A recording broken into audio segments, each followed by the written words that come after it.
Hello friends, I am Pritam Modak representing from PRB United Consultancy Legal Firm.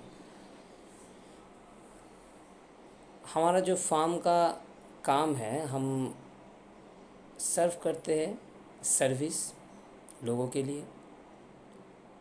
We are serve to the person civil criminal DRT matter, family law matter and all over matter जो law से related है.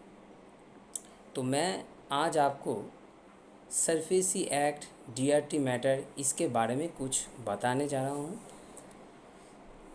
पहले आपको बता दूँ, in that pandemic situation the whole over world and as well as India suffer financial crisis. और इस situation में हर लोग खाने का जब पैसा नहीं होता तो क्या करेगा?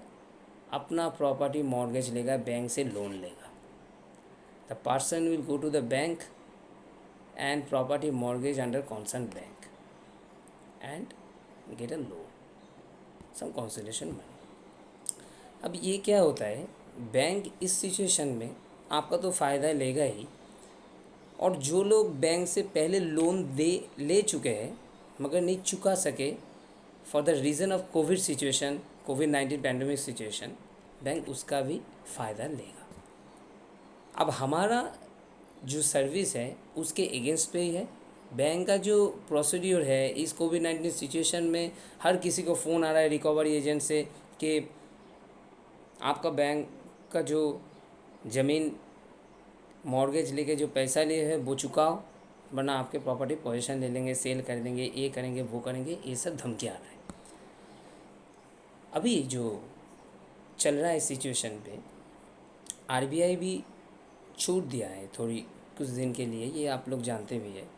तो बैंक का यही काम होता है, बैंक पैसा देता है और लेने के टाइम पे भी स्ट्रिक्ट रहता है, और लीगली ये सही भी है.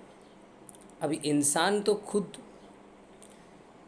के नहीं करता कि लोन लिया और लोन का पैसा नहीं चुकाएगा. कुछ रीज़न्स होता है, इसके वजह से वो लोग NPA होता है. अभी मैं आपको बताता हूँ, ये सर्फेसी एक्ट में बहुत इंपॉर्टेंट पार्ट होता है NPA, क्योंकि इस जगह से ही कॉज ऑफ एक्शन स्टार्ट होता है ये सर्फेसी एक्ट का. NPA क्या है? NPA is a non performing asset, the asset not perform completely. मतलब क्या हुआ? मतलब ये हुआ, you will get the loan to the bank and regularly pay EMI. Some reason under circumstances is not good, you could not pay the EMI and 90 days ये चल रहा है, और फिर क्या हुआ, आप 90 डेज़ के बाद बैंक आपके खाता को NPA कर दिया, नॉन परफॉर्मिंग एसेट, कि आपका खाता नहीं चल रहा है. NPA हो गया मतलब भी बैंक आपके अगेंस्ट में लीगल स्टेप लेना चालू कर दिया है. मतलब अभी बैंक आपका पोजीशन लेगा, आपके प्रॉपर्टी पे सेल करेंगे, ये सब serial wise bank legally procedure ये करेंगे. अभी हमारा जो सर्विस है इसके अगेंस्ट पे ही है कि बैंक जो NPA के बाद एक लोग जब कुछ कारण के वजह से NPA हो गया, सम रीजंस, कुछ तो रीजंस है इसके लिए NPA हो गए, क्योंकि जो लोन लेता है, लोन डिफ़ॉल्ट करता है, he is not a criminal, he is a loan defaulter just. And कुछ सिचुएशन है इसके वजह से वो लोन नहीं दे चुके, तो इसके लिए हम उसको सर्विस प्रोवाइड करेंगे. क्या करना पड़ता है? तो इस NPA हो गया, बैंक आपके अगेंस्ट में लीगल स्टेप लिया, तो क्या लेगा बैंक? अभी मैं आपको बताता हूँ कि बैंक एक सरफेसी एक्ट के अंदर लीगल स्टेप लेगा. है क्या ये सरफेसी एक्ट? सरफेसी एक्ट, ये जो एक्ट है ये बैंकिंग रूल्स, नॉर्म्स, रेगुलेशन है. जब बैंक अपना जो प्रॉपर्टी, अपना जो मतलब लोन दिया है, वो जो रुपए वसूली करेगा, उसका एक रिलीफ एक्ट है सीधी तरह से. तो इस एक्ट पे भी जो डिफेंडेंट है, एप्लीकेंट, तो अगर बैंक हो, सेक्शन 17 के अंदर हम हुए तो बैंक डिफेंडेंट हुआ, अपोजिट पार्टी हुआ, तो बैंक भी तो अपना प्रॉपर्टी रिकवर करेगा. तो ये सरफेसी एक्ट के कुछ रूल्स मेंटेन करके होता है. अभी आपको मैं बता दूँ, सरफेसी एक्ट के अंदर एक DRT ट्रिब्यूनल भी पड़ता है, जो डेट रिकवरी ट्रिब्यूनल होता है. क्योंकि हम जानते हैं लॉ के कुछ एक्ट है, उस एक्ट को अप्लाई होता है ट्रिब्यूनल में, तभी वो आदमी जो गुनाह किया है उसका पनिशमेंट होगा और कोर्ट बैठेगा और कोर्ट उसको पनिशमेंट देगा या सिविल मैटर में कॉस्ट करेगा। यही होता है बेसिकली। तो अभी ये भी जो DRT मैटर है is a type of civil matter, but क्या हो, is a lengthy process 5 to 6 years, क्योंकि एक मामला अगर बैंक फाइल करेगा तो 6 ईयर्स चलेगा और 6 ईयर्स कोई पैसा नहीं देगा तो बैंक तो चुप नहीं बैठेगा ना। तो बैंक क्या किया, बैंक ने क्लेम किया गवर्नमेंट से कि कुछ ऐसा हो कि जल्दी से जल्दी बैंक का पैसा, ये जो क्लियरेंस है ये हो जाए। तो ये हो गया DRT मैटर। अब ये DRT मैटर है क्या, इसे लोक टाइप ऑफ लोक अदालत। इसमें वो जो ट्रेडिशनल कोर्ट का ग्रीवेंस नहीं रहता, ओके, एकदम बहुत कम टाइम में ये मामला सुलझ जाता है, सेटलमेंट वगैरह हो जाते हैं in the presence of presiding officer, वो यहाँ का जज होता है, और इस प्रोसीड्यूर के अंदर बैंक अपना ऋण वसूली करता है।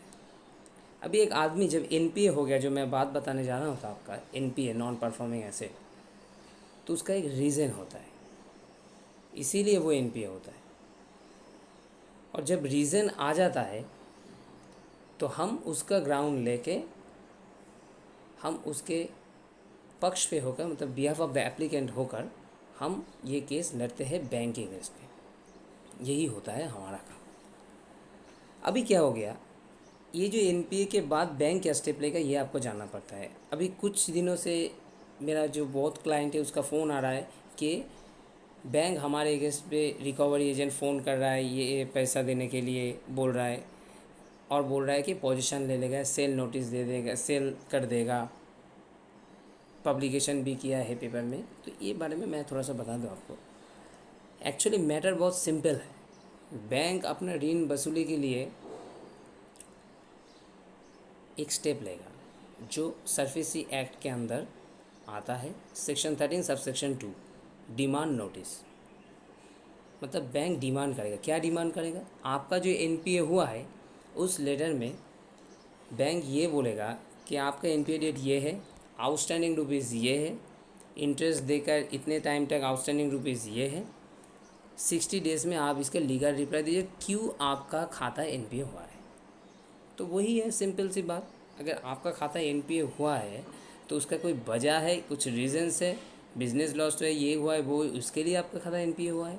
तो अभी आप इसका जवाब एक लीगली तरह से देना पड़ता है, और बैंक इसके लिए पब्लिकेशन भी करता है, जो सबसे बड़ा चीज़ होता है। तो इस 13(2) जो नोटिस है उसके बारे में घबराने की बात नहीं, सिर्फ इसका एक लीगल नोट रिप्लाई देना पड़ता है, जो एक एडवोकेट पे पैड पे एक सर्विसी एक्ट का गाइडलाइंस मेंटेन करके एक 13(2) नोटिस सर्व करना पड़ता है,